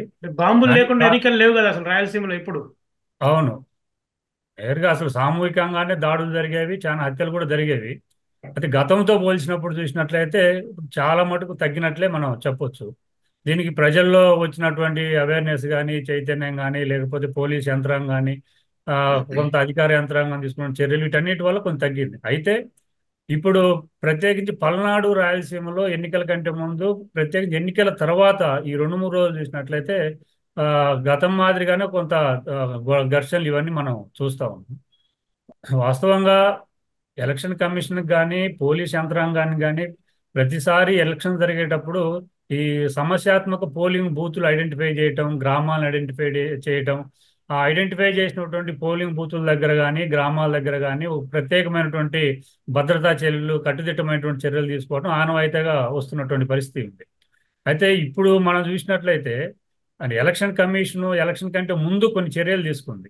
అంటే అధికార పార్టీకి తొత్తులుగా వ్యవహరిస్తున్నారు, లేదా అధికార పార్టీ కొమ్ము కాస్తున్నటువంటి ఎస్పీలు కానీ, ఇతర అధికారులు, డిఎస్పీలు, కొంతమంది సిఐలు అందరినీ కూడా చాలా సీరియస్ గానే ఎలక్షన్ కమిషన్ మార్చింది. అది విజయవాడ నగర కమిషనర్ కావచ్చు, లేకపోతే కొన్ని జిల్లాల ఎస్పీలు కావచ్చు, వాళ్ళందరినీ కూడా విధుల నుంచి తప్పించి కొత్త వారిని నియమించారు. చివరికి డీజీపీ స్థాయి అధికారిని కూడా తప్పించి కొత్త డీజీపీని కూడా అపాయింట్ చేసినటువంటి పరిస్థితి ఉంది. అంటే ఎలక్షన్ కమిషన్ ఎన్నికల కంటే ముందు కొన్ని చర్యలు ఏవైతే తీసుకున్నదో అవన్నీ కూడా ఇంకొంత సజావుగా జరగడానికి, లేదా ప్రధాన ప్రతిపక్ష పార్టీలు, కూటమి వీళ్ళందరూ కూడా, కొంతమంది అధికారులందరూ కూడా ప్రభుత్వానికి అనుకూలంగా, వైసీపీకి అనుకూలంగా వ్యవహరిస్తున్నారని చెప్పేసి కొంత ఎలక్షన్ కమిషన్ ఫిర్యాదులు చేయటం, పురంధేశ్వరు లాంటి వాళ్ళు లేదా తెలుగుదేశం, జనసేన లాంటి వాళ్ళు చేయటం, వీటన్నిటి రీతి ఏమంటే ఎలక్షన్ కమిషన్ కూడా జరుగుతున్నటువంటి పరిణామాలన్నింటి మీద ఒక స్టడీ చేసి కొంత మంచి చర్యలే తీసుకున్నారు. అయినప్పటికీ ఇప్పుడు ఎలక్షన్ తర్వాత ప్రత్యేకించి పల్నాడు జిల్లాల్లో, రాయలసీమ జిల్లాల్లో ఘర్షణలు జరుగుతూ ఉన్నాయి. అయితే ఈ ఘర్షణలు జరగటానికి అవకాశం ఉంది అనేది సహజంగానే పోలీస్ యంత్రాంగానికి అవగాహన లేక ఏం కాదు, అవగాహన ఉంటుంది. అయితే సహజంగా 5 సంవత్సరాల కాలంలో లేదా 3-4 సంవత్సరాల కాలంలో అధికార పార్టీకి అనుకూలంగా ఉన్నటువంటి పోలీస్ యంత్రాంగం కింది స్థాయి ఎస్ఐ స్థాయి దగ్గర నుంచి సిఐ స్థాయి వరకు ఉన్నటువంటి అది పోలీస్ యంత్రాంగం అంతా కూడా అధికార పార్టీకి అనుకూలంగా ఉండేటువంటి పరిస్థితి మనం చూస్తున్నాం. సహజంగా జరిగేటువంటి ఏ ప్రభుత్వం ఉన్నా కూడా దానికి ఉండే, ప్రత్యేకించి వైసీపీ ప్రభుత్వంలో మొత్తం పోలీస్ యంత్రాంగం అంతా కూడా తన గుప్పిట్లో పెట్టుకొని ఈ 5 సంవత్సరాలు పరిపాలన చేసినటువంటి పరిస్థితి కూడా అనేక సంఘటనలు మనం ఉదాహరించవచ్చు. అయితే ఈరోజు మనం రాయలసీమ జిల్లాలు కానీ పల్నాడు జిల్లాలు కానీ చూసినట్లయితే ఇక్కడ విచిత్రమైన పరిస్థితి ఏమంటే జరుగుతున్నటువంటి దాడులు వీటన్నిటి రీతి ఏమంటే ప్రతిపక్ష పార్టీలు ఆరోపణలు చేయాలి. కానీ ఇక్కడ ఒక రకంగా చూస్తే ఆత్మరక్షణలో అధికార పార్టీ పడినటువంటి పరిస్థితి ఉంది. ఈరోజు అంబటి రాంబాబు మాట్లాడినటువంటి మాటలు కానీ, అనిల్ కుమార్ యాదవ్ మాట్లాడినటువంటి మాటలు కానీ ఇవన్నీ చూసినట్లయితే మొత్తం పోలీస్ యంత్రాంగం అంతా కూడా కూటమితో కలిసిపోయి 4గురుగా ఏర్పడ్డారంటే బీజేపీ, తెలుగుదేశం, జనసేనతో పాటు పోలీసులు కూడా ఈ కూటమిలో చేరి మా మీద దాడులు చేస్తున్నటువంటి పరిస్థితి మనం చూసినట్లయితే, దీంట్లో కొంత మనం లోతుగా పరిశీలన చేసినట్లయితే చాలా స్పష్టంగా అధికార పార్టీకి సంబంధించినటువంటి ప్రజాప్రతినిధులు తమ ఓటమిని పరోక్షంగా అంగీకరిస్తున్నట్టుగానే మనకు అర్థమయ్యేటువంటి పరిస్థితి ఉంది. వాళ్ళు అనుకున్నటువంటిది ఏమంటే మేము అధికారంలో ఉన్న యంత్రాంగం అంతా మా చేతిలో ఉంది, ఎలక్షన్ ఒక రకం ఏకపక్షంగా చేసుకోవచ్చు, పల్నాడు లాంటి ప్రాంతాలు లేదా పిన్నెల్లి, రెంటాల, కారంపూడి, గురజాల లేదా మాచర్లలో ఉన్నటువంటి కొన్ని గ్రామాలు అయితే ఏజెంట్లను కూడా కూర్చొని పరిస్థితి ఉండదు. ఒక రకంగా రిగ్గింగ్ కానీ దొంగ ఓట్లు కానీ ఏకపక్షంగా చేసేటువంటి పరిస్థితి. ఎవరైనా ఏజెంటుగా కూర్చుంటే వాళ్ళ మీద దాడులు చేయటం, ఆ కుటుంబాలను ఊర్లే వదిలించేసి బయట ప్రాంతాలకి తరిమేసేటువంటి పరిస్థితి మనం గత అనేక సంవత్సరాలు చూస్తాం. కానీ ఈసారి తెలుగుదేశం పార్టీకి సంబంధించినటువంటి కార్యకర్తలు కానీ లేకపోతే ఓటర్ కానీ లేదా నాయకత్వం కానీ ప్రాణాలకు తెగించి తమను తాము రక్షించుకునేటువంటి పరిస్థితుల్లో చావో రేవో తేల్చుకుందాం, ఇప్పుడు ఈయన మనం అడ్డుకోకపోతే, నిలువరించకపోతే, ఎదురు తిరగకపోతే వచ్చే 5 ఏళ్ళు కూడా మళ్ళీ వీళ్ళ కింద మనం బతకలేమైనటువంటి ఒక తీవ్రమైనటువంటి ప్రతిఘటనలోకి వెళ్ళినటువంటి పరిస్థితి. అందుకే మహిళ, ఇప్పుడు మంజులారెడ్డి పేరుంది, మహిళ గ్రామంలో ఏజెంట్గా ఉంటే తల మీద గొడ్డలతో నరికినా కూడా నేను పోలింగ్ బూత్ దాటిపోను అనేటువంటి పట్టుదల, కసి వచ్చినప్పుడు ఎందుకు ఈ పరిస్థితి వచ్చిందంటే 5 ఏళ్ల కాలంలో కొన్ని ప్రాంతాల్లో ప్రత్యేకించి పల్నాడు ప్రాంతాల్లో కానీ, రాయలసీమ ప్రాంతాల్లో, తాడిపత్రి లాంటి ప్రాంతాల్లో కూడా అధికార పార్టీ చేసినటువంటి అరాచకాల వల్ల అధికారం ఉంది కాబట్టి అణిగిమణిగి ఉన్నారు, భయపడుతున్నారు, బయట ప్రాంతాలకు వెళ్ళి బతుకున్నారు. కానీ ఇప్పుడు తిరిగి గ్రామాలకు వచ్చి తమ ఓటు హక్కును వినియోగించుకున్న సందర్భంలో కానీ లేదా తమ అనుకున్నటువంటి పార్టీని బతికించుకోవటం కానీ ప్రాణాలకు సైతం వాళ్ళు వడ్డీ ఈరోజు పోరాడినట్టుగా మనం కనిపిస్తూ ఉన్నది. అంటే ఒక రకంగా ఏమంటే ఇప్పుడు అధికార పార్టీ నిలువరించకపోతే ఈ ఎన్నికల్లో తమ పార్టీ లేదా తమకు అనుకున్నటువంటి క్యాండిడేట్ గెలవకపోతే మళ్ళీ మాకు బ్రతుకుండదు అనేటువంటి పరిస్థితి కూడా వచ్చినటువంటి పరిస్థితి.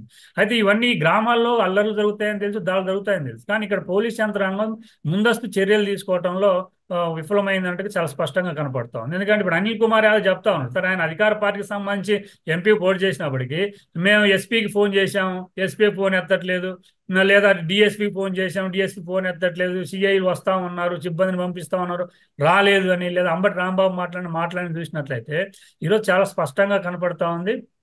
ప్రజల్లో చైతన్యం వచ్చింది, లేదా తెలుగుదేశం కూటమి పార్టీకి సంబంధించినటువంటి ఓటర్స్లో కానీ ఆ నాయకత్వంలో కానీ తిరుగుబాటు చాలా స్పష్టంగా కనిపిస్తూ ఉంది. అయితే ఇక్కడ దుర్మార్గమైనటువంటి విషయం ఏమంటే క్యాండిడేట్స్ను కూడా ఈరోజు చంద్రగిరి క్యాండిడేట్ చూసాం, పులివర్తి నానిని తిరుపతిలో స్ట్రాంగ్ రూమ్ పరిశ్రమకు పోతే పెద్ద పెద్ద సమ్మెట లేకపోతే బీరు బాటిల్తో దాడి చేసినటువంటి పరిస్థితి ఉంది.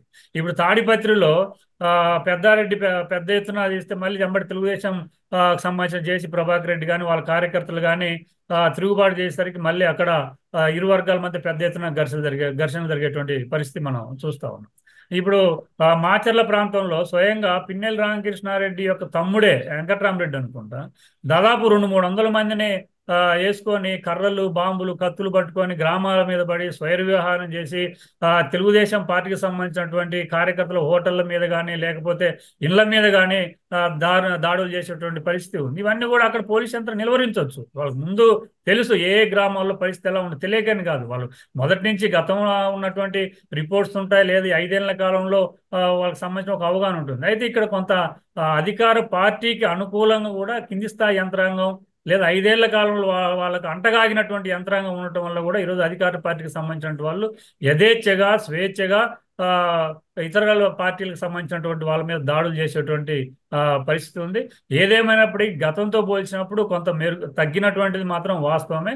అదే సందర్భంలో బాలకాశి గారు, ఈ సోషల్ మీడియా ఎఫెక్ట్ దీంతో ఒకసారి వాట్సాప్ లో పంపిస్తే గ్రూపులుగా అనేక గ్రూపులకు వెళ్ళిపోయి అది కూడా ఇంకా పెంచే విధంగా తోడ్పడింది తప్ప తగ్గే విధంగా అయితే ఉపయోగపడలేదు. సోషల్ మీడియా వల్ల కూడా ఇంకెక్కువ అది రాజుకున్నట్టుగా అనుకోవచ్చా?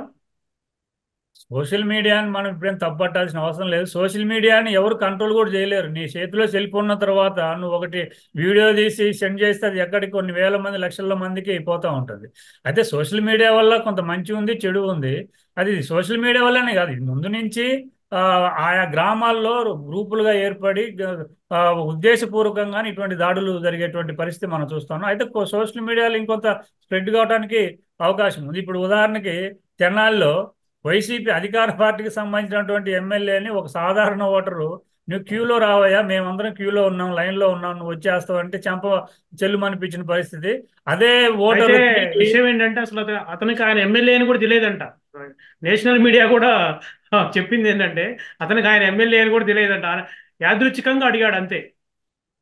అంతే, కానీ ఆ ఎమ్మెల్యే తెలిసి ఉంటే కొట్టడేమో, కానీ తెలియకపోవడం వల్ల కూడా మంచిదైంది. ఎందుకంటే ఎవడైనా కూడా లైన్లో రావాలి, సాధారణ పౌరుడు సాధారణ వాటర్ కూడా తిరగబడి చెల్లు అనిపిస్తారనేటువంటి ఒక మంచి సంకేతం అయితే ప్రజల్లోకి వెళ్ళింది కదా. నువ్వు అన్న సోషల్ మీడియానే ఆ ఇన్సిడెంట్ని అయితే తెనాల్లో జరిగినటువంటి ఎమ్మెల్యే చెంప మీద కొట్టింది, ఎమ్మెల్యేని తిరిగి ఓటర్ కొట్టింది. అయితే కొన్ని లక్షల మందిలోకి వెళ్ళినటువంటి పరిస్థితి ఉంది. అదే మొత్తంగా మనం చూసినప్పుడు ఏమంటే ఇక్కడ కొంత పోలీస్ యంత్రాంగం యొక్క వైఫల్యం చాలా స్పష్టంగా ఉంది.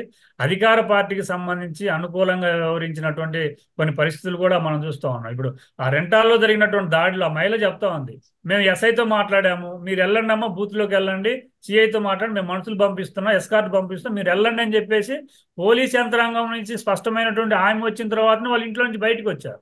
కానీ పోలింగ్ బూత్ పోకంటే ముందే మధ్యలో అటాక్ చేసి ఆ కుటుంబం మీద, వాళ్ళ భర్త మీద, మరిది మీద, వాళ్ళ తమ్ముడి మీద, కొడుకు మీద అందరిని దాడి చివరికి ఆమెను కూడా గాయపరిచినటువంటి పరిస్థితి ఉంది. అంటే అధికార యంత్రాంగం మీరు పోలింగ్ బూత్కి వెళ్ళండి మేమున్నామని ధైర్యం చెప్పి కూడా సకాలంలో రాకపోవడం వల్ల అటువంటి దాడులు జరిగినటువంటి పరిస్థితి ఉంది. కాబట్టి ఇవన్నీ చూసినట్లయితే ఇంకొకటి ఇక్కడ ఈ వైఎస్ఆర్సీపీ ఒక 60% మంది బడుగు బలహీన వర్గాలకు ప్రాతినిధ్యం వహిస్తుంది, వాళ్ళకు అండగా ఉంది అని అన్నారు. అంటే ఈ స్థాయిలో దాడులు జరిగితే తప్ప వాళ్ళ యొక్క ఆధిపత్యాన్ని నిలబెట్టుకోలేరా? బలహీన వర్గాలకు అండగా ఉందని కదా దాడులు జరగబడి సహజంగా కొన్ని గ్రామాల్లో ఫ్యాక్షన్ గ్రామాలు ఉంటాయి. అది పల్నాడు జిల్లాలో కానీ రాయలసీమ జిల్లాలో కానీ ఇప్పుడు ప్రభుత్వం ఎన్ని వెల్ఫేర్ యాక్టివిటీస్ చేసినా, ప్రభుత్వం ఎంత బడుగు బలహీన వర్గాలకు అండగా ఉన్నా, ఏ ప్రభుత్వం ఉన్నా సరే ఆ గ్రామ రాజకీయాలు ఎలాగ ఉంటాయంటే గిరిగీసుకొని ఇగో ఈ కుటుంబాలన్నీ తెలుగుదేశం వైపు, ఈ కుటుంబాలన్నీ కూడా వైసీపీ వైపు, లేదా ఈ కుటుంబాలన్నీ కూడా కాంగ్రెస్ వైపు అని, లేదా కమ్యూనిస్టుల వైపు అని, ఈ రకంగా కొన్ని గ్రామాల్లో ఆ రకంగా విడిపోయి ఉంటారు. కాబట్టి సహజంగానే అటువంటి ఘర్షణలు జరుగుతాయి. అది ప్రభుత్వం ఏ వర్గాలకు ఎంత అండగా నిలబడింది అనేది సెకండరీ తప్ప ఆ గ్రామ రాజకీయాల్లో ఏమంటే ఖచ్చితంగా ఏ పార్టీకి ఆ పార్టీగా కొన్ని కుటుంబాలు కొన్ని పార్టీలకు అట్లా వాళ్ళు అసోసియేట్ అయి ఉంటారు. కాబట్టి ఆ సందర్భంలోనే ఘర్షణ జరిగినప్పుడు ఇరు వర్గాల మధ్య దాడులు జరిగేటువంటి పరిస్థితి ఉంటుంది. ధన్యవాదాలు కాశీ గారు. కృష్ణాంజనేయులు గారు, యాక్చువల్గా ఈ ఉద్రిక్త ప్రాంతాలను ముందే గుర్తించినట్లయితే ఈ డ్రోన్ కెమెరాలు ఇలాంటి టెక్నాలజీ వాడితే వాటన్నిటిని ముందే కంట్రోల్ చేసే అవకాశం ఉండేది కదా ప్రభుత్వం కానీ ఈసీ కానీ?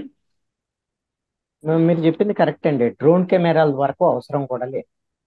ఎందుకంటే ఈ రోజున పోలీసు శాఖకు సంబంధించినటువంటి విషయం, పోలీస్ స్టేషన్లో ఆ మండలానికి సంబంధించినటువంటి పోలీస్ స్టేషన్ పరిధిలో ఒక 20 గ్రామాలు 25 గ్రామాలు ప్రతి ఊర్లో కూడా పోలీస్ శాఖ ఖచ్చితమైనటువంటి సమాచారం వచ్చేటువంటి వ్యవస్థలు ఉన్నాయి. ఇప్పుడు ఆల్రెడీ ఎలక్షన్ సమయంలో ఆల్రెడీ ఎలక్షన్ విధుల కోసం బయట నుంచి పోలీసులు వచ్చారు. కాబట్టి ఏ పోలీస్ స్టేషన్ పరిధిలో ఆ పోలీస్ స్టేషన్కి సంబంధించినటువంటి సమాచారం పోలింగ్ తర్వాత ఈ విధమైనటువంటి ఘర్షణలు జరిగేటువంటి అవకాశం ఉంది అని ఖచ్చితంగా గుర్తించడానికి అవకాశం ఉంది.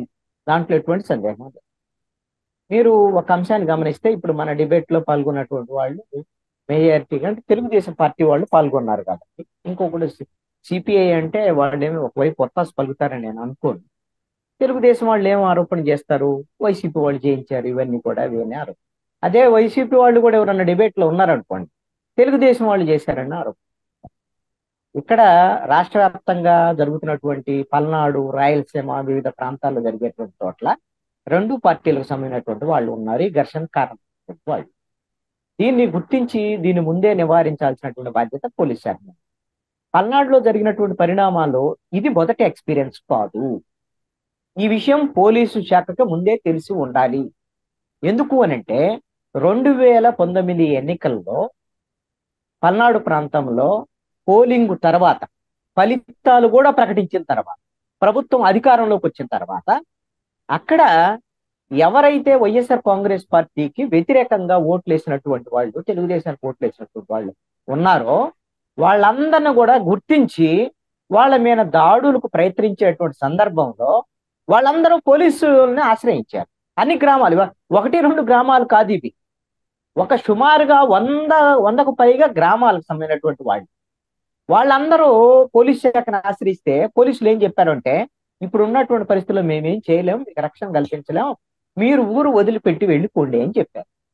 ఊరు వదిలిపెట్టి వెళ్ళిపోండి అంటే కొన్ని ఊర్లకు సంబంధించినటువంటి కుటుంబాలు పల్నాడులో తెలుగుదేశం పార్టీకి గట్టిగా పనిచేసినటువంటి వాళ్ళందరూ కూడా పల్నాడు వదిలిపెట్టి వాళ్ళ బంధువులు ఉండేటువంటి గుంటూరు, విజయవాడ, అటు ప్రకాశం జిల్లా ఈ ప్రాంతాలకు వెళ్ళిపోయినటువంటి పరిస్థితి.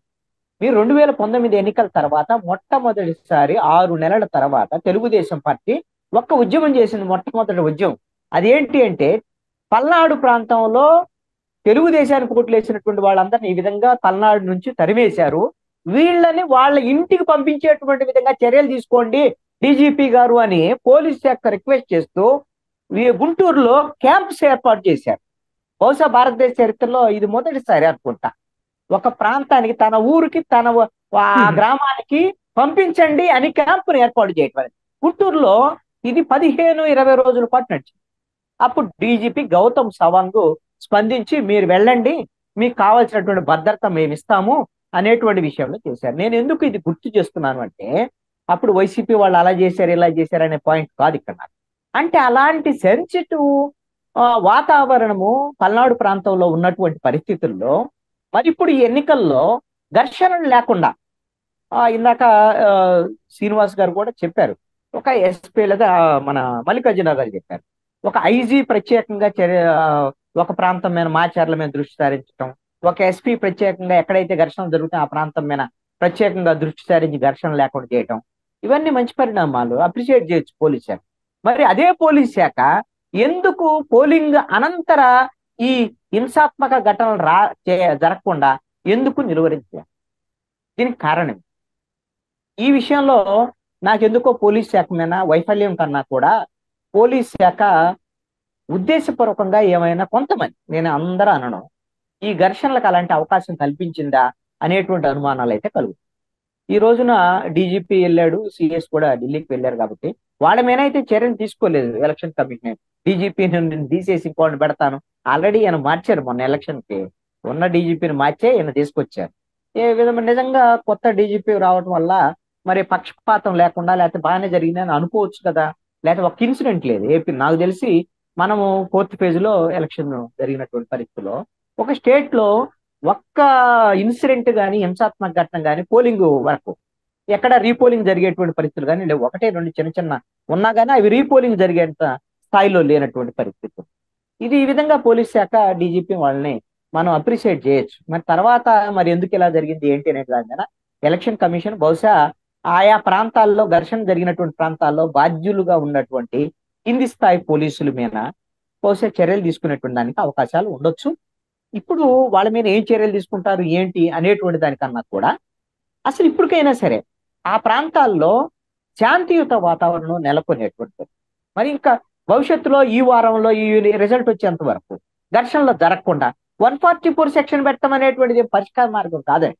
మీరందరూ మొత్తం షాపులు గిప్పులు మూసేయండి, బంద్ చేయండి, ఎవరింట్లో వాళ్ళు కూర్చోండి అని అంటే అదేం పరిష్కార మార్గం కాదు. ఘర్షణలు జరగటానికి అవకాశం ఎక్కువ ఉంది. ఎవరు ఘర్షణ చేస్తారు? ఏ ఘర్షణకి ఈ ట్రబుల్ మాంగర్స్ ఎవరు? వాళ్ళని గుర్తించి వాళ్ళని లోపల పెట్టాలి. మీరు ప్రజలందరూ తలుపులు వేసుకొని ఇళ్లలో ఉండండి, మీరు షాపులు మూసేయండి, 144 సెక్షన్ పెడతాం, ఇది కాదు పరిష్కారం, ఇది కాదు. ఇక్కడ పోలీస్ శాఖ ఇప్పటికైనా సమర్థవంతంగా వ్యవహరించాల్సినటువంటి బాధ్యత ఉంది. ఇక్కడ అధికార ప్రతిపక్ష పార్టీలు బ్లేమ్ గేమ్ ఆడుతున్నాయి, బాధ్యతారహితంగా వ్యవహరిస్తున్నాయి. ఇది మాత్రం ఖచ్చితంగా పౌర సమాజం తరపున చాలా కఠినంగా ప్రశ్నించాల్సినటువంటి అవసరం.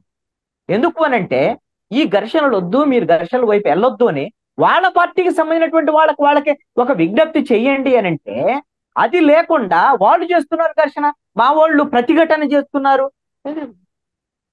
ఘర్షణ జరిగితే అవతలడిగిన కొట్టడానికి వస్తే మన వ్యవస్థలు ఉన్నాయి, ఇంకా వ్యవస్థలు నిర్వీర్యం అయిపోలేదు కదా, ఇంకా మనం ఆ వ్యవస్థలు సరిగ్గా ఉన్నాయి కాబట్టి ఈ విధమైనటువంటి ప్రశాంతమైనటువంటి ఎన్నికలు నిర్వహించుకొని ఉన్నాం కదా.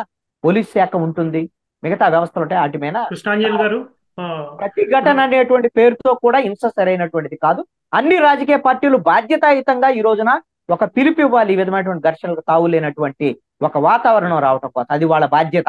లేదు అని అంటే మాత్రం వాళ్లే ఘర్షణలు ప్రోత్సహిస్తున్నారు అనేటువంటి దానికి మనం అలాంటి అభిప్రాయానికి రావాల్సి ఉంది.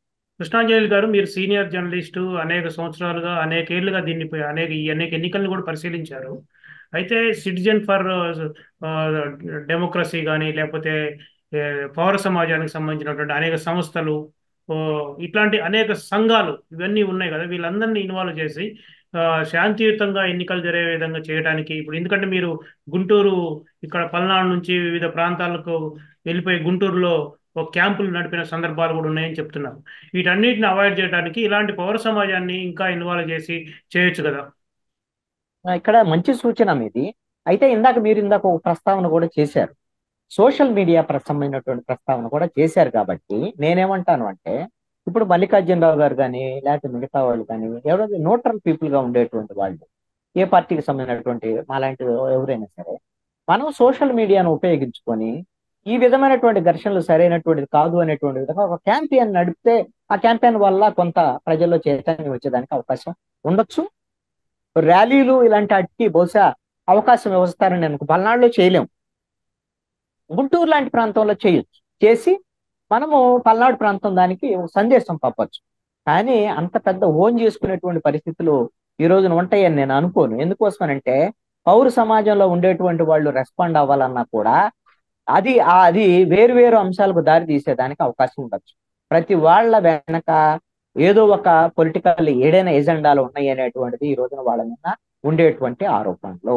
ఎందుకంటే ప్రభుత్వానికి వ్యతిరేకంగా మాట్లాడితే ప్రతిపక్షం వాళ్ళ తప్పులను ప్రశ్నిస్తే అధికార పక్షం అనేటువంటి ధోరణి కూడా ఉంది. కాబట్టి ఎవరికి వాళ్ళు మీడియా పరంగా కూడా, మీడియాలు కూడా ఇది మీడియా బాధ్యత కూడా ఉంటుంది. మనము మీడియాలో ఉన్నాం కాబట్టి మీడియా కూడా ఈ అంశాన్ని, ఈ క్యాంపెయిన్ ఎక్కువ నడిపితే మంచిది, ఘర్షణ లేనటువంటి వాతావరణం వచ్చేటువంటి చేస్తే మంచిది అని. సార్ ధన్యవాదాలు సార్. సుఖవాస్ శ్రీనివాస్ గారు, అంటే మీరు తెలుగుదేశం పార్టీగా ఇలాంటి దౌర్జన్యాలు, దాడులు ఇలాంటి ఉండకుండా ఉండాలంటే ఈ పౌర సమాజాన్ని ఇన్వాల్వ్ చేసేటువంటి మీరు ఎలాంటి సలహాలు ఇస్తారు? అంటే ఒకటి సార్, మేము ఎప్పుడు చెప్పేది ఏంటంటే, తెలుగుదేశం పార్టీ ఎప్పుడు కూడా దౌర్జన్యాలకి, రౌడీయిజానికి, లేకపోతే ఉగ్రవాదానికి, వీటన్నిటికీ కూడా వ్యతిరేకమైనటువంటి పార్టీ అతను ఉందంటే తెలుగుదేశం పార్టీ అధికారంలోకి వచ్చిన తర్వాత ఎన్టీ రామారావు గారు కానివ్వండి, నారా చంద్రబాబు నాయుడు గారు కానివ్వండి, ఎక్కడ ఉమ్మడి రాష్ట్రం ఉన్నప్పుడు కూడా హైదరాబాద్ లో దాదాపుగా మీకు ఓల్డ్ సిటీస్ లో కానీ హైదరాబాద్ లో కానీ ఎక్కడ కూడా మీకు ఘర్షణ వాతావరణాన్ని అణిచివేయటం, ఉక్కుపాదంతో అణిచివేశారు చంద్రబాబు నాయుడు గారు కానీ ఎన్టీ రామారావు గారు కానీ. ఆ తర్వాత వచ్చినటువంటి ఇక్కడ కూడా మనకి పల్నాడులో కానివ్వండి, లేకపోతే రాయలసీమలో కానివ్వండి, ఎక్కడ కూడా ఫ్యాక్షన్స్ దాన్ని ఉక్కుపాదంతో తొక్కేసినటువంటి సంఘటనలు ఏదైనా ఉందంటే అది తెలుగుదేశం పార్టీ చరిత్రలోనే నారా చంద్రబాబు నాయుడు గారు ప్రభుత్వ హయాంలోనే జరిగినటువంటిది మనం మర్చిపోకూడదు. ఎప్పుడు ఏంటంటే ఫ్యాక్షన్ మనస్తత్వంతో ఉండేటటువంటి జగన్మోహన్ రెడ్డి గారు అధికారంలోకి వచ్చిన తర్వాతనే ఇటువంటి అన్ని కూడా స్టార్ట్ అయిపోయినాయి. వాళ్ళు ఏంటంటే పైశాచికంగా ప్రవర్తించడం. ఈ రోజున మీరు ఫస్ట్ అసలు అతను అధికారం చేపట్టిన దగ్గర నుంచి అనేకమైనటువంటి విధ్వంసాలు, మా పార్టీ ఆఫీసు మీద దాడి చేసినప్పుడు ప్రజా సంఘాలు ఏం మాట్లాడలేదు, జోగి రమేష్ గారు చంద్రబాబు నాయుడు గారు ఇంటి మీదకి వెళ్ళి దాడి చేసినప్పుడు ప్రజా సంఘాలు ఏమీ మాట్లాడలేదు. ఇదే పల్నాడులో మున్సిపల్ ఎలక్షన్స్ కి ఉద్దా వెంకన్న గారు మరియు బోండా ఉమా గారు వెళ్ళినప్పుడు వాళ్ళ మీద దాడులు జరిగినాయి. ఇదే పల్నాడులో జరిగినాయి. కార్లు బహిరంగంగా పగలగొట్టి అక్కడ దాన్ని పెట్టి తోస్తా ఉంటే ఆ రోజున కూడా ఎవరూ మాట్లాడినట్టు పరిస్థితి. పెద్దిరెడ్డి రామచంద్రారెడ్డి చేసిన అకృత్యాలు కానివ్వండి, కుప్పంలో మున్సిపల్ ఎన్నికలు జరిగిన అకృత్యాలు కానివ్వండి, తిరుపతిలో మొన్న జరిగినటువంటి ఎలక్షన్స్ లో జరిగిన అకృత్యాలు కానివ్వండి, ఎవరూ ప్రశ్నించలేదు. మేమనేది ఏంటంటే ఎలక్షన్స్ బిఫోర్ మీరు చెప్పినట్టు అందరూ ప్రజా సంఘాలు వాళ్ళు చెప్తున్నట్టుగానే అన్ని చోట్ల ఏ నాయకులు ఘర్షణ వాతావరణం సృష్టిస్తారు, ఎవరు ఏం చేస్తారు, ఏ గ్రామాల్లో మరి ఫ్యాక్షనిజం ఉంది అనేది ఇప్పటి నుంచి కాదు. ఫ్యాక్షనిజం అనేది ఏంటి మన తాతల కాలం నుంచి ఉంది. అవన్నీ గుర్తించేటువంటి శక్తి సామర్థ్యాలు ఎవరికి లేక కాదు, కానీ ఎదిరించి మాట్లాడంటే ధైర్య సాహసాలు ఎవరికి లేవు. అధికార పార్టీ ఉన్నప్పుడు అధికారంలో ఉన్నటువంటి వాళ్ళకి వ్యతిరేకంగా మనం ఎందుకు మాట్లాడాలి? అధికారంలో ఉన్నటువంటి వాడికి వ్యతిరేకంగా మాట్లాడి వాడిని బండు ఎరువు చేయండి అని చెప్పేటువంటి ధైర్య సాహసాలు ఎవరికైనా ఉన్నాయా? శ్రీనివాస్ గారు అంటే ఎవరు మాట్లాడలేదు అనేది కాదు. ఇప్పుడు డాక్టర్ సుధాకర్ లాంటి వాళ్ళు మాట్లాడారు, కాకపోతే వాళ్ళ తీవ్రత ఎంత ఉంది అనేది మనకు అనేకమైన ఉదాహరణలు.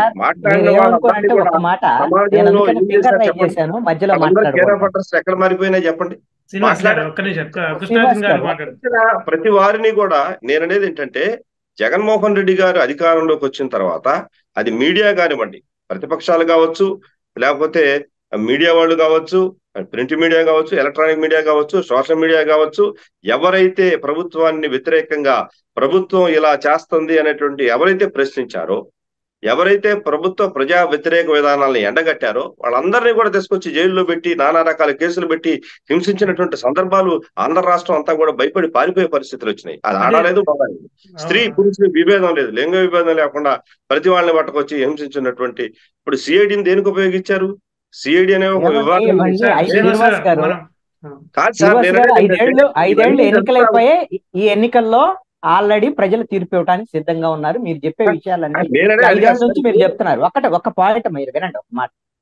మీరు ఇప్పుడు మాట్లాడిన దాంట్లో మధ్యలో నేను ఇదేదో మీ డిస్కషన్ కోసం మాట్లాడకూడదనే ఉద్దేశంతోనే నేను ఫింగర్ రైజ్ చేశాను. ఒకటి, మీరు తీసుకున్నటువంటి ధోరణి, మాట్లాడే ధోరణి అస్సలు బాగా. ఎందుకు ఈ మాట అంటున్నానంటే నేను ఒక్క నిమిషమే మాట్లాడతా, తర్వాత మీరు ఏమైనా మీరు మాట్లాడండి. అసలు 4.5 సంవత్సరాల పాటు తెలుగుదేశం పార్టీకి సంబంధించినటువంటి నాయకులు ఎవరు మాట్లాడినప్పుడు ప్రజాస్వామిక వాదులు ఈ రాష్ట్రంలో అధికార పక్షాన్ని ప్రశ్నించారండి. వాళ్ళ మీద కూడా కేసులు పెట్టినటువంటి పరిస్థితి. అయినా మీరు తెలుగుదేశం సంబంధించినటువంటి వాళ్ళు మాట్లాడాల. అసలు ప్రజా ఉద్యమాలు చేసినటువంటి పరిస్థితి తెలుగుదేశం పార్టీకి లేదు. ఈ తెలుగుదేశం పార్టీ ఈ రోజున ఒకవేళ మీరు అధికారంలోకి వచ్చినా సరే అధికార పక్షమైన వైఎస్ఆర్ కాంగ్రెస్ పార్టీ మీద వ్యతిరేకత ఉండి ఓటు చేసేటువంటి పరిస్థితి తప్ప 4.5 సంవత్సరాలు ఉద్యమాలు చేసినటువంటి పరిస్థితి ఒక్క ఉద్యమాలు కూడా చేయలేదు. ఒకటి మీ పాయింటే చెప్తాను. మీరు మాట్లాడుతారు కానీ శ్రీనివాస్ గారు, మీరు నాకే కొత్త కాదు, నేను మీకు కొత్త కాదు. నేను ఒక పాయింట్ చెప్తా వినండి, తర్వాత మీరు మాట్లాడండి. కృష్ణాంజనేయులు గారు శ్రీనివాసరావు గారు, మనకున్న టైం రీత్యా ప్రశ్నించారు. మీ తెలుగుదేశం పార్టీ ఆఫీస్ మీద దాడి జరిగితే తెలుగుదేశం పార్టీ ఆఫీసులో కూర్చొని ఉద్యమం చేసినటువంటి వాళ్ళు మీరు ప్రశ్నిస్తారండి, నాకు అర్థం కాదు. ప్రభుత్వంలో మేము అనేకమైన బాధలు పడ్డది మేము, మా కార్యకర్తలు మేము ప్రశ్నించాం కాబట్టి అన్ని జిల్లాల్లో మా వాళ్ళు ఎన్ని కేసులు. ఇప్పుడు మీరు బాధ్యతగా మీరు 5 ఏళ్ల అయిపోయింది, ప్రజలు తీర్పిస్తున్నారు. మీరు బాధ్యతగా ఈ ఘర్షణలు జరగకూడదని బాధ్యతాయుతమైన ప్రతిపక్షంగా మీకు అధికార పక్షం లేదు కాబట్టి శ్రీనివాస్ గారు, మీరు అధికార పక్షం లేదు కాబట్టి ప్రతిపక్షంగా బాధ్యతాయుతమైన ప్రతిపక్షంగా ఒక పిలిపిస్తారా? మీరు ఘర్షణలు వద్దని పిలిపిస్తారా? బాధ్యత సార్, మీరు ప్రశ్నించాలి. ప్రతిపక్షంగా మేము ప్రశ్నిస్తాం. మీరు ఏదైతే ప్రజా సంఘాలుగా మీరు ప్రశ్నించడం కాదు, ఇప్పుడు బాధ్యతగా పిలిపివ్వండి మీ పార్టీ వాళ్ళకి. పిలిపించేదండి. ఇప్పుడు మా పార్టీ ఆఫీస్ మీద దాడి జరిగి పగలగొట్టినప్పుడు ఎవరు ప్రశ్నించారు? మేము ప్రశ్నించామండి.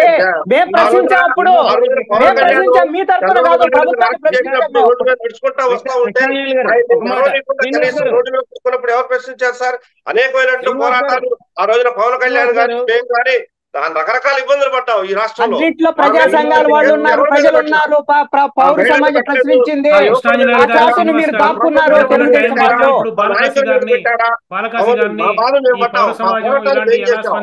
ఈ రోజు నిలబడ్డారు. ఈ యొక్క శ్రీనివాస్ పోరాటంలో గారు ప్రజలు శ్రీనివాస్ గారు మా పక్షాన నిలబడ్డారు కాబట్టి ఈ రోజు మా మీద శ్రీనివాస్ దాడులు గారు నేను జరుగుతా చెప్తా, ఉన్నాయి. మీరు మీ అడిగిన మీద సమాధానం జరగలేదు కదా, చెప్తాను. దాడులు శ్రీనివాస్ జరుగుతుంది మా గారు మీద, మా గ్రామాల్లో ఉన్న మా ఓటర్ల మీద ఈ జరుగుతున్నాయి, మా తెలుగుదేశం ప్రజల పార్టీ మీద ఆఫీస్ జరుగుతా మీద ఉన్నాయి, మా కానీ కార్యకర్తల మీద జరుగుతా చంద్రబాబు ఉన్నాయి. నాయుడు గారి మా మీద దాడి కార్యకర్తలు అనేక జరిగినప్పుడు మంది ఎవరు ప్రాణాలు కోల్పోయారు, మీరు స్పందించలేదు. ఎవరు కోల్పోయారా? ప్రజాస్వామ్య వాదమే మా మీద కరెక్ట్ కేసులు కాదు. పెట్టారు, మేము అనేకమైనటువంటి బాధలు ఈరోజు పడ్డాం. మీ తెలుగుదేశం పార్టీ ఆఫీస్ మీద దాడి జరిగినప్పుడు కానీ చంద్రబాబు నాయుడు గారి మీద దాడి జరిగినప్పుడు కానీ లేకపోతే అసెంబ్లీలో చంద్రబాబు నాయుడు గారిని నానా మాట్లాడినప్పుడు కానీ ఇప్పుడు పెద్దలు చెప్పినట్లుగా చాలా మంది సంస్థలు కానీ వ్యక్తులుగా కానీ పార్టీలు కానీ ఖండించారు. ఖండించలేదనేది కాదు అది. ఎందుకంటే మా సిపిఐ రామకృష్ణ గారు చాలా సందర్భాల్లో వైసీపీ చేసినటువంటి కొన్ని విషయాల మీద చాలా ఘాటుగానే స్పందించినటువంటి విషయం మనకు తెలుసు. అయితే ఇంతకుముందు మన జర్నలిస్ట్ గారు చెప్పినట్లుగా ఇప్పుడు మనం ఏదైతే అడుగుతా ఉన్నామో స్పందించట్లేదు, ప్రభుత్వం నిరంకుశంగా ఉందని. సరే, రేపు మీరు అధికారంలోకి రావాలని కోరుకుంటున్నారు కాబట్టి రేపు మీరు అవి రిపీట్ చేయకుండా ఉండటం మంచిది. ఇప్పుడు ప్రజాస్వామ్య హక్కులు, ప్రజాస్వామ్య విలువలు, ప్రజా ఉద్యమాల గురించి మనం చాలా చక్కగా మాట్లాడతాం ప్రతిపక్షం ఉన్నప్పుడు. కానీ అధికారంలోకి రాగానే ఇవన్నీ పక్కకు పోతాయి. అప్పుడు ప్రశ్నించే వాళ్ళని మనం కూడా గొంతు నొక్కుతాం. ఉద్యమాలు చేయకూడదు, ధర్నాలు చేయకూడదు, రాస్తారోకోలు చేయకూడదు, ప్రభుత్వాన్ని ప్రశ్నించకూడదు అనే వైఖరిని మనం తీసుకుంటాం. ఇది కరెక్ట్ కాదు. అందుకనే మీరు ఎప్పుడు అధికారంలోకి రావాలని కోరుకునే వాళ్ళు మీరు కాబట్టి రేపు వచ్చిన ఇప్పుడు ఏదైతే మీరు మాట్లాడుతూ ఉన్నారో ప్రజాస్వామిక విలువలు, సంబంధించినటువంటి విషయాల మీద అవి భవిష్యత్తులో మీరు వచ్చినా కూడా వీటన్నిటిని కూడా బ్యాలెన్స్ చేసుకొని అటువంటి హక్కులకి అండగా నిలబడటం, అటువంటి హక్కుల్ని కాలరాసేటువంటి పద్ధతుల్లో వ్యవహరించుకొని చూసుకోవటం మంచిది. కాబట్టి ఈరోజు మనం ఏమంటే అధికారం ఉన్నప్పుడు ఒక రకం, అధికారం లేనప్పుడు ఒక రకంగా మాట్లాడడం సహజమైపోయింది. కాబట్టి ఇప్పుడు ఉన్నటువంటి అనుభవాలు అయితే మీరు కూడా గుణపాఠాలుగా తీసుకొని భవిష్యత్తులో ఆ రకమైనటువంటి ఒక ప్రజాస్వామిక వాతావరణాన్ని కల్పించడం కోసం రాష్ట్రంలో మీ వైపు నుంచి కూడా కృషి చేయండి. ఇంతమంది పెద్దలు చెప్పినట్లుగా ఇది రెండు పార్టీల వైపు నుంచి చర్యకు ప్రతిచర్య అనేది మనం ఎక్కడ కూడా సమర్థించము. కాబట్టి అందరూ కూడా తెలుగుదేశం కానీ, వైసీపీ కానీ, ఇతరత్ర ఎవరైతే ఉన్నారో ఈ కక్షలు, కార్పణ్యాలు ఇవన్నీ ప్రశాంతమైనటువంటి వాతావరణంలో ఉండాలి. గ్రామ సీమలన్నీ కూడా బయటికి పోయి భయపడి బయటికి పోయినటువంటి ప్రాంతాల్లో బతుకుతున్నటువంటి వాళ్ళు, బిక్కుబిక్కుమంటూ బతుకున్న వాళ్ళు కూడా తిరిగి గ్రామాల్లోకి వచ్చి ఒక మంచి వాతావరణం ఉండాలని కోరుకున్నటువంటి వాళ్ళం మేము. కాబట్టి ఆ రకమైనటువంటి పరిస్థితి రావాలని చెప్పేసి అందరం కూడా ఆకాంక్షిద్దాం. ఏమైనా ఈ ఆంధ్రప్రదేశ్ అసెంబ్లీ ఎన్నికల తర్వాత జరుగుతున్నటువంటి రాష్ట్రంలో చెలరేగిన అల్లర్లు, ఉద్రిక్తతలు వీటి మీద చాలా ఒక రకంగా డిస్కషన్ హీట్గానే జరిగింది. ప్రత్యేకంగా మన కృష్ణాంజనేయులు గారు సీనియర్ జర్నలిస్ట్, చాలా బాధ్యతాయుతంగా అది తెలుగుదేశం అయినా వైసీపీ అయినా ఎలాంటి సందర్భాల్లో అయినా ప్రజల కోసం నిలబడేటువంటి జర్నలిస్టులు ఉన్నారు. వారు చాలా చక్కగా అనేక విషయాలు చెప్పారు. అదేవిధంగా శ్రీనివాసరావు గారు వారి పార్టీ వాయిస్ని బలంగా వినిపించారు. బాలకాశి గారు సిపిఐ రాష్ట్ర నాయకులు, ట్రేడ్ యూనియన్ ఉద్యమాల్లో ఆరితేరినటువంటి వారు అనేక విషయాల్ని అటు ప్రత్యేకంగా రాయలసీమ మీద ఫోకస్ చేసి చాలా విషయాలు చెప్పారు. అదేవిధంగా పివి మల్లికార్జునరావు గారు ఆడిటరు, రాజకీయ విశ్లేషకులు, వారికి కూడా ప్రత్యేకంగా ధన్యవాదాలు తెలియజేస్తూ ఈ చర్చను ఇంతటితో ముగిస్తున్నాం.